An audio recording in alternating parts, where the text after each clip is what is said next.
It's a long story, but one you've never heard before. This story is about a place that dwells on the mountain, a place where bad things happen.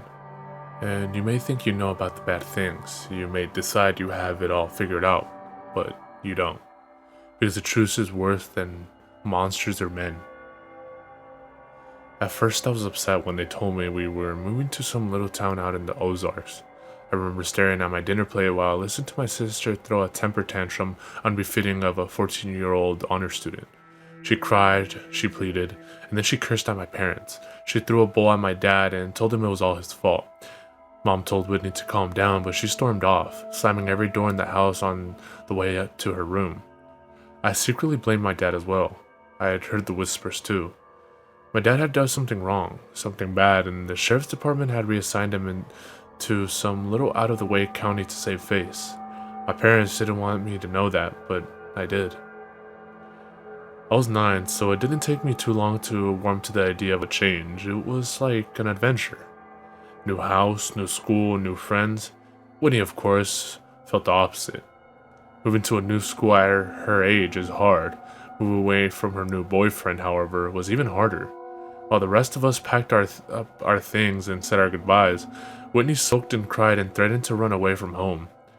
But a month later, when we pulled up to our new house in Drisking, Missouri, she was sitting right next to me texting viciously on her phone. Thankfully, we moved over the summer and I had months of free time to explore the town. When Dad started his new jobs at the sheriff's office, Mom drove us around the city commenting on this and that. The city was much smaller than St. Louis, but also a lot nicer. There were no bad areas, and the entire town looked like something you'd see on a postcard. Drisking was built in a mountain valley surrounded by a healthy forest land with walking trails and crystal clear lakes. I was 9, it was summer, and this was heaven. We'd only been living in Drisking a week or so when our next door neighbors came to introduce themselves, Mr. and Mrs. Landy and their 20-year-old son, Kyle. While our parents talked and drank mimosas, I watched the Landy's lanky red-headed son hung out in the doorway, shyly eyeing the PS2 in the living room. Do you play?" I asked. He shrugged. "Not really." "Do you wanna? I just got Tekken 4. Kyle glanced at his mom, who had just been handed her third mimosa. "Yeah, sure." And that afternoon, with the ease and simplicity of our age, Kyle and I became best friends. We spent the cool summer mornings outside exploring the Ozarks and the hot afternoons in my living room playing the PS2. He introduced me to the only other kid in the neighborhood our age, a skinny, quiet girl named Kimber Disastro. She was shy but friendly and always up for anything. Kimber went up with us so well that she quickly became the third wheel on our tricycle. With my dad at work all the time, my mom consumed with her new friendships, and my sister locked in her room all day, the summer was ours to take, and take we did. Kyle and Kimber showed me where all the best hiking trails were, which lakes were the best and most accessible by bike, and where the best stores were in town. By the time of the first day of school rolled around in September, I knew I was home. On the last Saturday before school started, Kyle and Kimber told me that they were going to take me somewhere special, somewhere we hadn't been yet, the Triple Tree. "What's a triple tree?" I asked. "It's a totally awesome, truly huge treehouse out in the woods," Kyle said excitedly. "Pfft, whatever. Kyle, come on you guys. If there was a freaking treehouse, you would have showed it to me already." "Nuh-uh, we weren't of." Kyle shook his head. "There's a ceremony for first-timers and everything." Kimber nodded eagerly in agreement, her dark orange curls bouncing off her tiny shoulders. "Yep, it's true, Sam. If you enter the treehouse without the proper ceremony, you'll disappear, and then you'll die." My face fell. Now I knew they were making fun of me. "That's a lie. You guys are lying to me." "No, we're not," Kimber insisted. "Yeah, we'll show you. We just have to get a knife for the ceremony and we'll go." "What? Why do you need a knife? Is it a blood ceremony?" I whispered. "No way," Kimber promised. "You just say some words and carve your name into the triple tree." "Yep, it only takes 1 minute," Kyle agreed. "And it's a really cool treehouse?" I asked. "Oh yeah," Kyle promised. "Okay, I guess I'll do it then." Kyle insisted on using the same knife he used during his own ceremony, but we paid a price to get it. Mrs. Landy just happened to be home with her young son Parker, and despite Kyle's many objections, his mother insisted he take his 6-year-old brother with him. "Mom, we're going to the treehouse. It's only for older kids. Parker can't go." "I don't care if you're going to see an Exorcist movie marathon. You're taking your brother with you. I need a break, Kyle. Can't you understand that? I'm sure your friends won't mind. She flashed Kimber and me a challenging look. Right? No, not at all, Kimber said, and I nodded in agreement.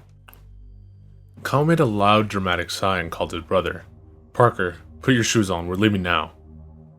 I'd met the youngest Landy several times before and found that he was as unlike his older brother in looks as in disposition. Where Kyle was a wild, excitable fireball with hair to match, I found Parker to be an anxious, fidgety boy with small eyes and dark brown hair. We got on our bikes and made our way to a lesser-known hiking trail a few miles away. I'd asked before where the trail led when we'd ridden across it several weeks before, and Kyle had given me the underwhelming answer of nowhere interesting. We pulled up the trailhead and leaned our bikes against the wooden signpost which read, West Rim Prescott Ore Trail. Why are so many trails around here named Prescott? I asked. Is this Prescott Mountain or something?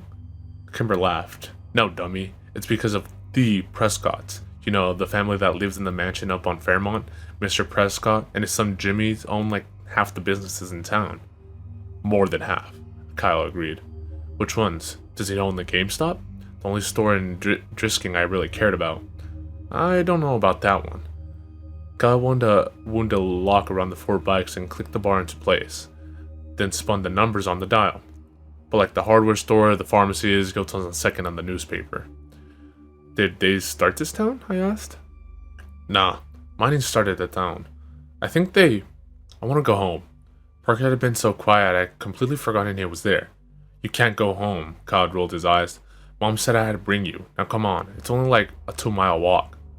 I want to take my bike, Parker answered. Too bad, we're going off the trail.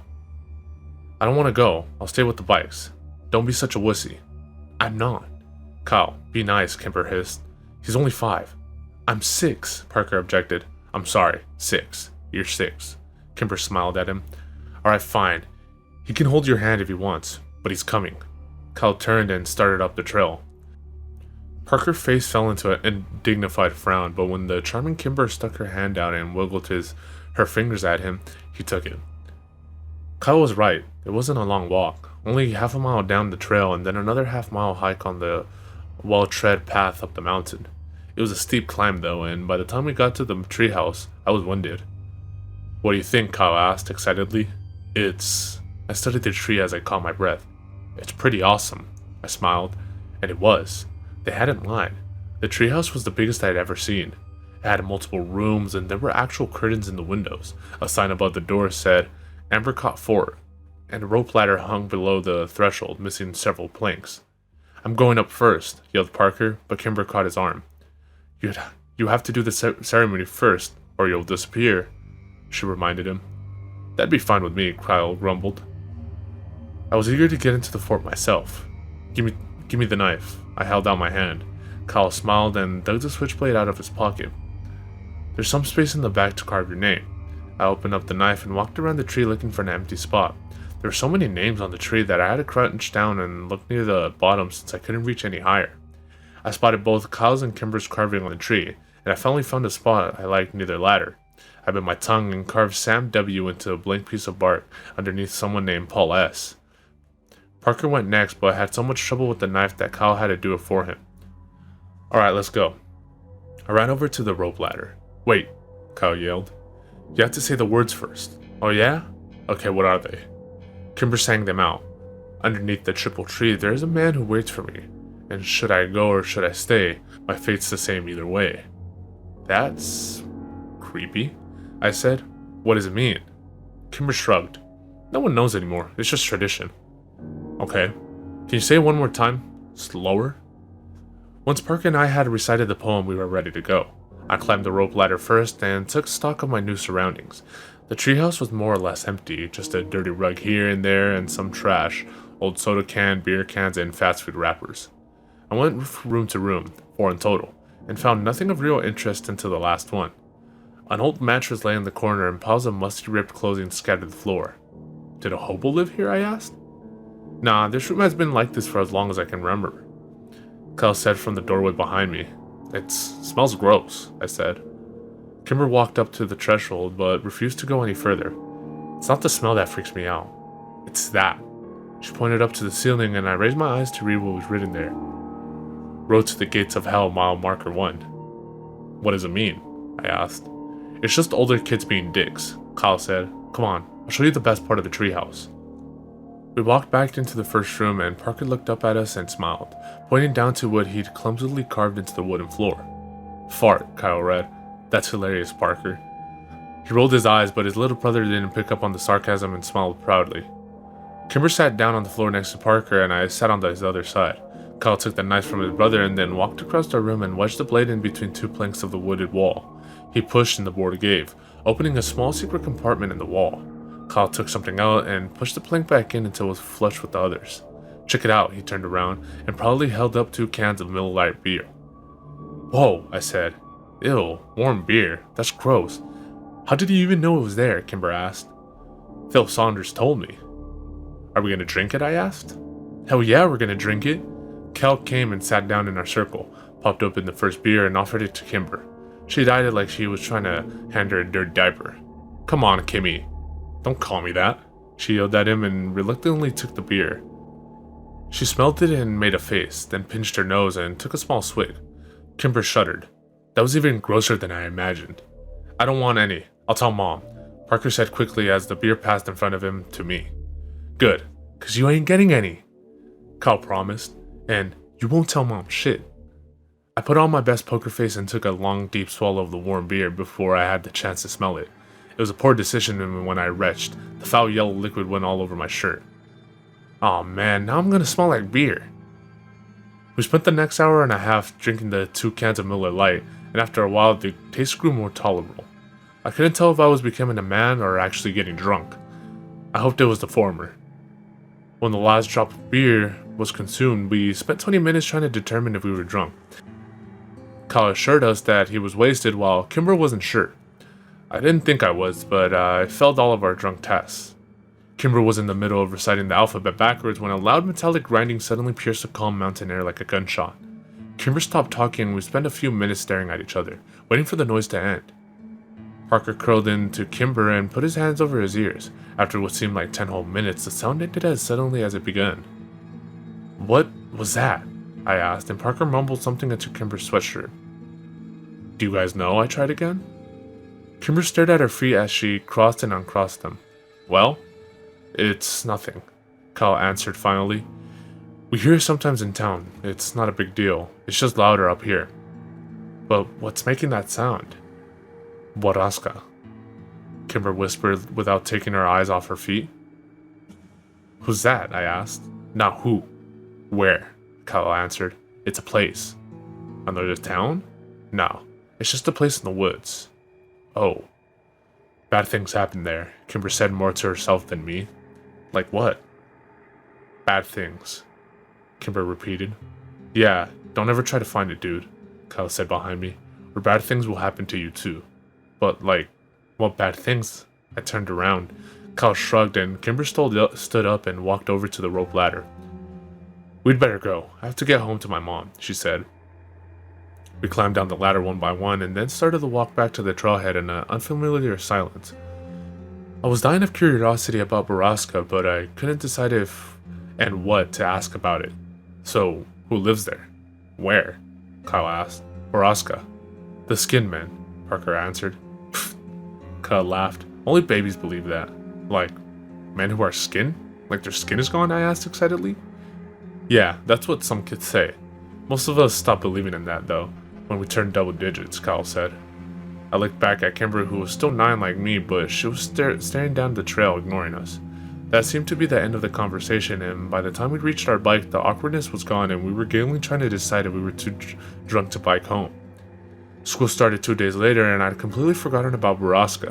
When my dad pulled up to the curb to drop me off that morning, he locked the doors before I could get out. Not so fast, he laughed. As your father, I get the privilege of giving you a hug and telling you to have a good first day of school. Dad, I gotta go meet Kyle by the flag before the first bell. And you will, but give me a hug first. In a few years, you'll be driving yourself to school. Let me be your dad while I still can. Fine, I said, exacerbated, and leaned over to give my dad a quick hug. Thank you. Now go meet your friend. Your mom will be waiting here to pick you up at 3:40. I know, Dad. Why can't I take the bus like Whitney? When you're 12, you can take the bus. He smiled and unlocked the doors. Until then, I get to drop you off in the mornings. If you think it'd make you look cooler, you can ride in the back seat behind the cage. Dad, just don't. I threw open the door of his cruiser before he could say anything more and ran as he laughed behind me. Kyle was already waiting for me at the flagpole and he'd found Kimber too. Dude, you almost missed the bell, he yelled when he saw me. I know, sorry. Whose class are you in? Kimber asked. She was wearing a red sweater and leggings with frogs on them. Her curly orange hair was brushed into ringlets and her lips were pink and shiny. She never looked prettier, and I was surprised to realize I have never really seen Kimber as a girl. Ah, Mr. Diamonds. Me too, she said cheerfully. Lucky, Kyle scoffed. I'm in Mrs. Taverdi's. Only 2 4th-grade teachers, and I get the crappy one. Kimber grimaced. Yeah, my mom had her when she was a kid. What's wrong with her? What did she say? Just that she's strict and gives out homeworks on the weekends. On the weekends? Fuck! Excuse me, Mr. Landy? I immediately recognized the tall man that had suddenly appeared behind the white-faced Kyle. So, sorry. I meant to say dang. Kimber gangled. I'm sure you did, he nodded. Hi, Sheriff Clary. Even though I'd only met him a few times, I liked my dad's boss and he liked me. Well, hello, Sammy. Are you excited for your first day? Sheriff Clary crossed his arms in front of him and widened his stance imposingly, but gave me a wide smile. Yes, sir, I said, and then added lamely, what are you doing here? I'm giving a presentation to the 5th and 6th grades about safety when walking to and from school. Yeah, he gives it every year, Kyle muttered. Cool, I smiled. Sheriff Clary nodded at me and then turned and walked away. I looked around, confused. Where's Kimber? She took off. She's annoyingly on time to everything. And as if to illustrate his point, the bell rang. We both ran up the stairs and inside. I walked into class and saw that Kimber had saved me a spot next to her and at the back. Mr. Diamond, a short round man of 40 or so, nodded at me when I came in. Mr. Walker, I presume?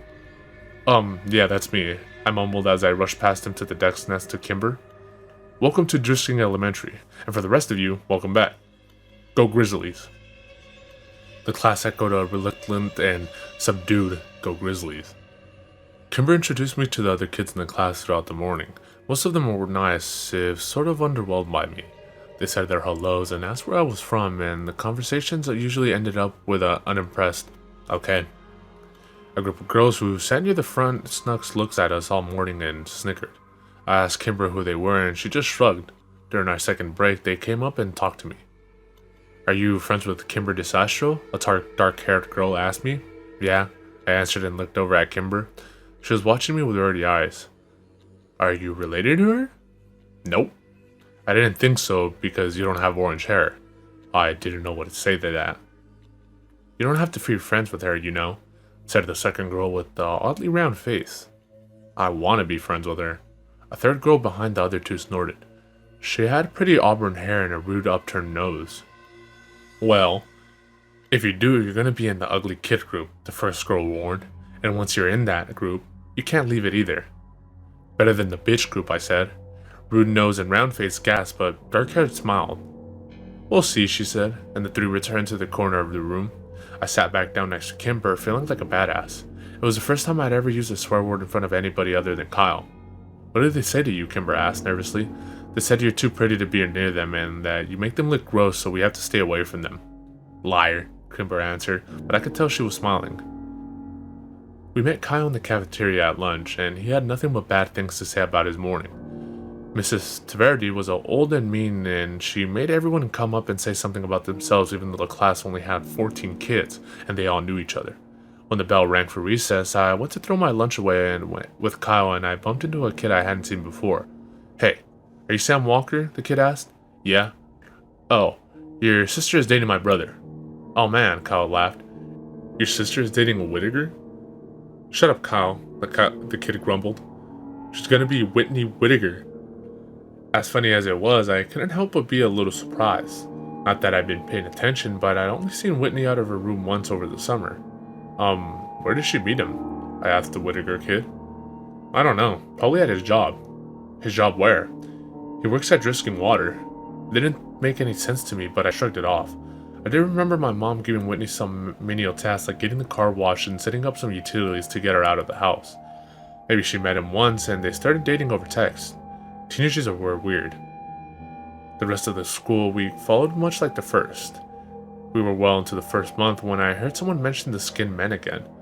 We were out on the playground and Kyle and I were trying to start a fire with two large wood chips. I had just given myself a splinter when the distant sound of metal grinding on metal flooded over the playground, silencing every one of us. Borrasca, I said in awe. Yep, said Phil Saunders. The skin man killed again. Hey, Kyle said only babies believe in skin men. I threw an accusatory look at Kyle. They do.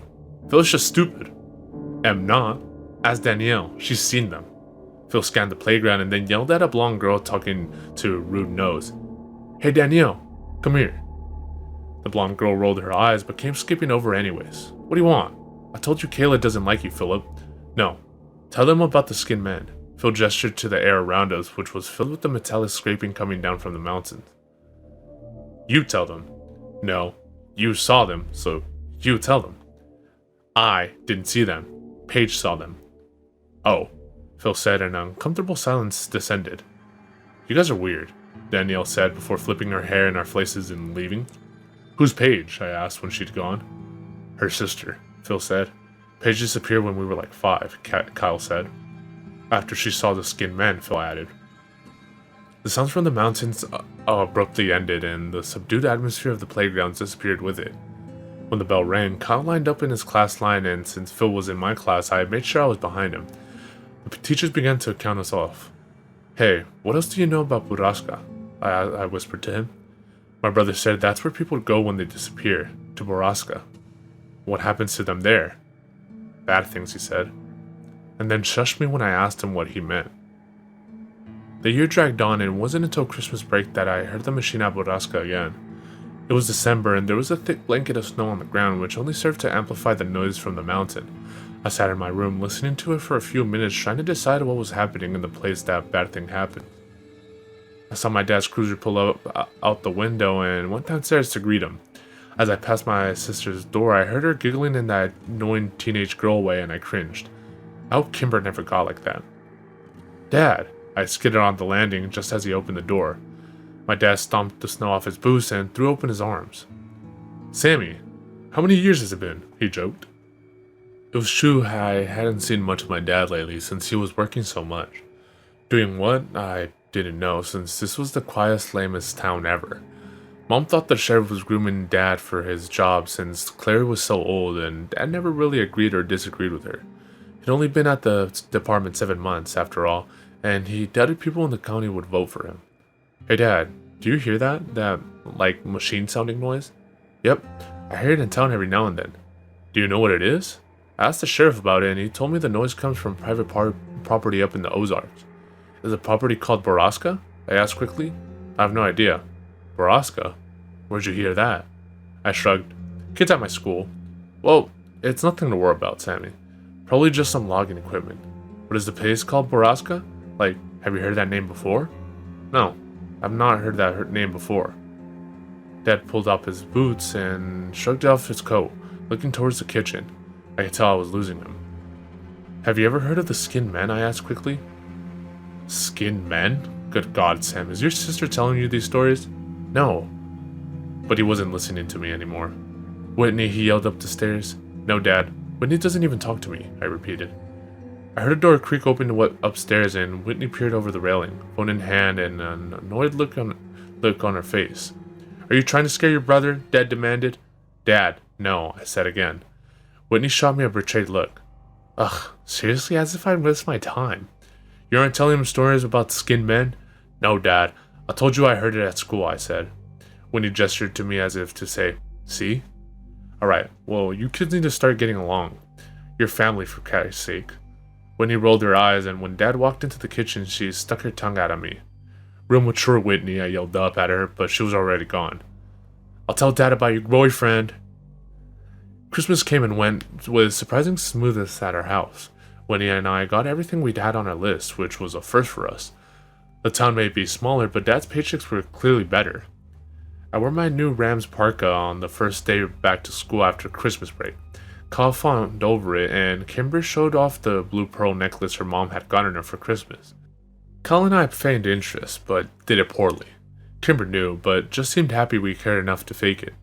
After we said our goodbye to Kyle for the morning, Kimber was suddenly slammed from the side. Kyle caught her before she fell, and I spun around angrily to see dark-haired girl, whose name I learned was Phoebe Dranger, laughing and walking away from us with round-faced girl. "Your bad people will make poor life choices," Kyle yelled at them. "When I'm your boss someday, I'll make you clean bathrooms." "Yeah, and if Kyle's your boss, you know you messed up," I added. Kyle and I high-fived and turned to Kimber, but she wasn't sharing in our victory. She was trying to hide the tears on her face. "Don't sweat those girls, Kimber. Nobody likes them. But we're just nice to them because they're related to the Prescotts." Kyle tried to give her an awkward pat on the back, but Kimber turned away from him and ran in the opposite direction. "I hate those girls. I really hate them," I said. "I know, they're bitches," Kyle answered, mouthing the last word as he looked over his shoulder for any lurking adults. "Well, I'd better get to class and make sure they don't try to talk to her again. There's an assembly this morning, no class until after lunch." "Seriously? That's awesome. Do we have to sit by class?"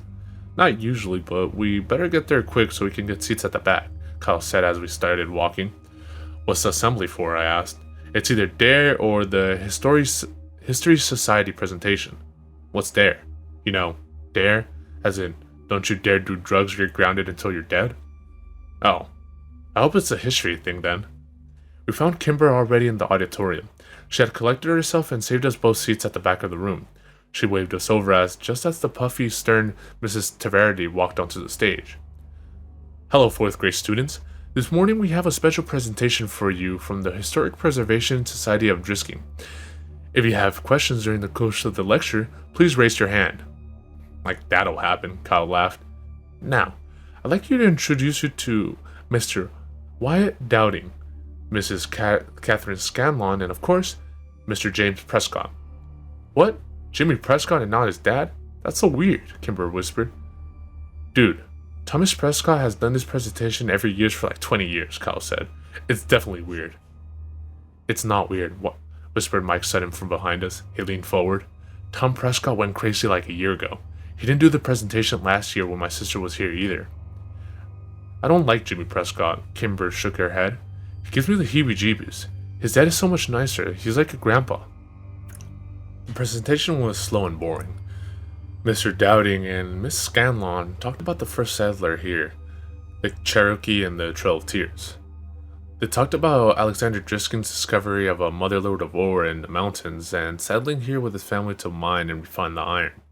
Then James Prescott took the stage from there to tell the story of his family's early journey to the town and the role in the revitalization of Drisking in the late 50s. The last part was the most interesting of it all, and I found Jimmy Prescott to be infallibly charismatic and entertaining. I was so busy laughing at his joke and hanging on to his every word that by the end of the presentation, I realized I had actually learned quite a bit. So much so that I was interested enough to ask a question, which Kyle warned was committing social suicide. Mr. Prescott scanned the room and answered a few questions before he finally got to me at the back. "Yes, you in the back. Mr. Prescott, why did the mines close? What happened?" I asked. "Very good question, young man. What did you say your name was?" Sam Walker." "I believe I met your father the other day at the sheriff's office. Welcome to Drisking. As for your questions, most of the mines were closed in 1951 after a long period of unprofitability. The mountain had simply ran out of iron ore. The mills and refineries were abandoned and the town suffered for years. The miners and their families moved away and stores went out of business, schools closed, and Drisking became a ghost town. That would have been the end of it if it weren't for stubborn families like mine who refused to leave. We refused to give up the town, and after many, many years of hard work, Drisking became the picturesque little haven in the Ozark that it is today. I hope that answers your question." I sat back down and Kyle shook his head at me. "Bro." The assembly suffered through another 15 minutes of awkward Q&A until Mrs. Taverty finally cut us loose. We were released into the cafeteria to wait for the lunch lines to open. Kyle, Kimber, and I sat in our usual corner. "That was so boring," Kyle whined. "When are they going to figure out that no one cares about Drisking history? Seriously, I fell asleep 3 times. Kimber nudged me. "Sam seemed to care," she teased. "I just wanted to know about the mines. Mines are creepy, that's all." "Yeah, but all our mines were blown up. You can't go into them anymore," Kyle said. "Blown up?" I asked. Kimber nodded. Some kids died after going into the mines, so the city set off some controlled blast to implode the caverns. At least that's what my mom said. They messed up though, and I heard they blew up the water table or poisoned it or something. Wait, how do you know that? Kyle asked. Kimber shrugged. I heard my dad talking about it. Did they use C4 or something? I guess. So, like, we all drink the water so we all have C4 in our bodies and we could explode at any minute? Kyle said excitedly. Do you think that's what happened to all the missing people? I asked him. Just sitting there one day and boom! Yeah, dude. Kyle grabbed my shoulders. And that's where the skin men come from. I made it the international symbol of mind blown and we laughed hysterically. You guys are dumb. Kimber rolled her eyes, but then she laughed when Kyle fell on the floor pretending he was exploding. I remember thinking in that moment that I was happy here in Drisking, Missouri with these two people. Happier than I'd ever been anywhere else. It was truly the last happy moment I ever had. Less than an hour later, Mr. Diamond's phone rang and he exchanged a few quiet words with the person on the other end, his eyes flicking to and from my desk. It was hard to be surprised then when he hung up and asked me to come up to the front. When I got there, he told me my mom was waiting for me in the office and I was going home for the day. I traded a confused and worried look with Kimber and then packed up my backpack and went to the office. When I got there, my mom was crying. We drove home in strange silence. I was too afraid to ask what was wrong. Mom parked the car a block from our house, which was blocked by several police cars. When an explanation didn't come, I broke the silence myself. Is it Dad? I asked quietly, holding back tears. No, honey. Dad is fine, she whispered. Then, what happened? Whitney never made it to school this morning. Her voice broke over my sister's name. Oh, no, Mom, I think she ditched, I said quickly. I saw her leave this morning. It was really early, like 6, and she was with her friends, Pete Whittaker and that kid Taylor. We know about all that, Sam, but they made it to school and Whitney wasn't with them. They said they wanted to stop by the Circle K near Drisking High, so they left her there, and no one has seen her since. Well, my brain struggled to come up with an explanation. Maybe she's ditching? No, honey. My mom put the car back in drive and drove up to our house, parking behind a police cruiser. The police, as well as your father, think that Whitney is with Jay, but she has a new boyfriend here. We found all her books on the floor of her room this morning and half her clothes gone along with some cash of your dad's. But right now, we think that she hitched a ride to St. Louis and that she was with Jay. The sheriff's office is trying to contact the boy's parents now. Whitney? Run away? Anyone who knew my sister knew she was prone to dramatics and empty threats. Plus, she was dating Chris Whittaker's older brother Pete. I was sure of it. We walked up the steps into a house filled with stale coffee and quiet murmurs. I tried to remember if Whitney herself had ever actually confirmed she was dating Pete, but I drew a blank. When we walked into the kitchen, I saw my father sitting at a table, staring at phone records, head in hand. He looked up when I came into the room and gave me a weak smile. Hey buddy. Dad, I have to tell you something. I felt a heavy hand on my shoulder and turned to look up at a solemn Sheriff Clary. Everything and anything you might know, son, no matter how trivial you think it is. I nodded and sat down at the table with my dad as my mom handed the big man a cup of coffee. Here you go, Sheriff, she said weakly. Please, Mrs. Walker. Call me Killian. My mother nodded and retreated back into a darkened corner to talk quietly with Sheriff Clary's wife, Grace. What do you know, Sam? My dad asked as he rested his chins on his hands in a mock symbol of prayer, as though I may deliver him from his suffering. Well, I heard Whitney had a boyfriend, that guy Pete Whittaker that she's been hanging out with, and I saw them and Taylor Dragner leave this morning before me. What time did they leave? Asked the sheriff. I don't know, like before 6. He nodded. That matches the statements of Taylor Dragner and the Whittaker boy. My father's head sunk lower into his hands, and I knew I'd let him down. But I rushed. I don't think she went back to St. Louis because she was dating Pete. I don't think she wanted to be with her boyfriend back home anymore. I understand that, son, but a teenage girl's mind is a complicated thing. My officers are trying to get a hold of the boyfriend's family back in St. Louis. Clary nodded to my father. Now, why don't you head up to your room and let us work, Samuel? I looked at him in surprise. What? No, I want to stay down here. I can help. No, son. There's nothing you can do here anymore. You've been a good brother. Now let us handle this. But I can help. You already have. Dad. I looked over at my dad with begging eyes. Go to your room, Sam, he said quietly after a moment. I balked. Dad, Now. I was so angry I did the only thing I could do to make my rage known. I stomped upstairs, slammed the door, and then sat on my bed in disbelief. Tears came then, and I lay there feeling helpless, worthless, and scared for my sister. I thought about all the places Whitney could be. Was she scared? Was she alone? Was she dead? When the sun began to set, I finally got out of bed and went to check my email. I was expecting lots of messages from Kimber and Kyle, but there was only one. Did she go to the treehouse? I sat staring at the computer screen for almost a minute. Kimber's words from last fall echoed in my brain. If you enter the treehouse without the proper ceremony, you'll disappear, and then you'll die. I didn't buy that Whitney had gone to Circle K that morning, and I especially didn't believe that she'd hitchhike out of town. Nothing they were saying downstairs made any sense if you knew my sister. Maybe this did. Maybe she and her boyfriend went to the treehouse to make out or something, and maybe he left her there. Maybe she had gotten lost, or maybe the skinned men had found her. That was the worst thought of all. I didn't need to sneak out because the police were too busy with my parents to care about me anyway. I snuck my bike out of the garage and rode the 3 miles to the Western Prescott Old Trail. When I got there, I saw 2 bikes already locked to the signpost, and my 2 best friends sitting in the snow next to it. I knew you'd come, Hal said when I pulled my bike up and Kimber ran up to hug me. I'm so sorry, Sam.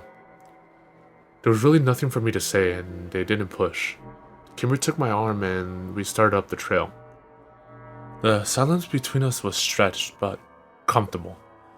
We trudged through the snow, and all the while I searched for the telltale footprints of others, but the snow was coming too fast. The hike up the mountain was harder and wetter than when we'd come in the fall, and when Abercrombie Fort finally came into view over the ridge, it was a welcome sight. The sun was getting low and we hadn't brought flashlights. I fell as I ran up the tree, calling my sister's name to the quiet wild. Kyle was right behind me and leapt impressively onto the rope ladder, climbing quickly up the planks. I kept calling Whitney's name, waiting for Kyle to yell that he found her or that there was at least some sign of her. And then I heard Kimber quietly say my name from where she stood at the triple tree. I ran over and tried to follow her eyes to confirm what I already knew was there. And then I found it. Freshly carved near the top. Whitney W. My breath froze in my chest and my vision blurred with unwelcome tears. And as the sun took its last desperate breath before plunging into the deep of the horizon, a deafening metallic whirl sang out from the wilderness and spun down the mountainside.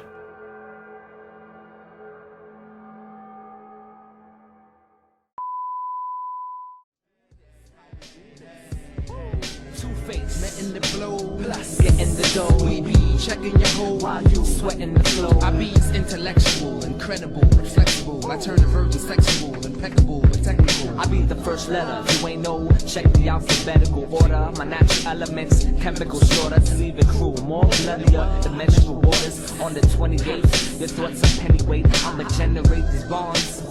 Watch as I detonate. At any rate, I separate like racist niggas segregate you featherweights.